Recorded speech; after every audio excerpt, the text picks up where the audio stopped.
Hello friends, 1000 pound ഫൈനും criminal offence ഒഴിവാക്കണം എന്നുണ്ടെങ്കിൽ ഈ വീഡിയോ കാണുക. UK TV വാച്ച് ചെയ്യാൻ TV ലൈസൻസ് വേണോ?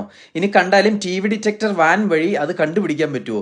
നാട്ടിലെ TV ചാനലുകൾ ഇവിടെ UK TV ലൈസൻസ് ഇല്ലാതെ കാണുന്നതിന് കുഴപ്പമുണ്ടോ? TV ഇല്ലെങ്കിൽ TV ലൈസൻസ് കൊടുക്കണോ? ഇതൊക്കെ അറിയണമെന്ന് ആഗ്രഹം ഉണ്ടെങ്കിൽ ഈ വീഡിയോ മുഴുവൻ കാണുക. TV ലൈസൻസ് ഒരു വർഷം 169 പൗണ്ട് 50 പെൻസ് ആണ് കൊടുക്കുന്നത്.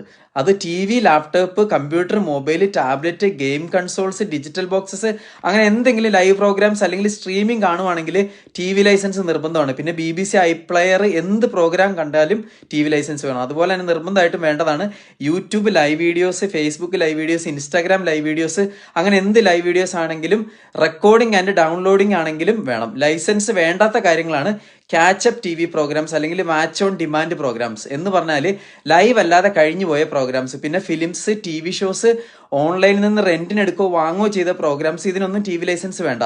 TV ഡിറ്റക്ടർ വാൻ വഴി നമ്മളെ കണ്ടുപിടിക്കാൻ പറ്റുമോ? TV ഡിറ്റക്ടർ വാൻ വഴി ഇലക്ട്രോ മാഗ്നറ്റിക് സിഗ്നൽ വെച്ച് നമ്മൾ TV ഉപയോഗിക്കുന്നുണ്ടോ, ലൈവ് പ്രോഗ്രാം കാണുന്നുണ്ടോ എന്നറിയാൻ പറ്റും. പക്ഷേ ഇത് കണ്ട ഓഫീസേഴ്സ് വീട്ടിൽ വന്നാലും ഇതിനൊരു ലെജിസ്ലേഷൻ ഇല്ല അല്ലെങ്കിൽ ലീഗൽ ഗ്രൗണ്ട് ഇല്ലാത്ത കാരണം നമുക്ക് ലീഗലായി തന്നെ അവരുടെ ചോദ്യങ്ങൾക്ക് മറുപടി കൊടുക്കാതിരിക്കാം.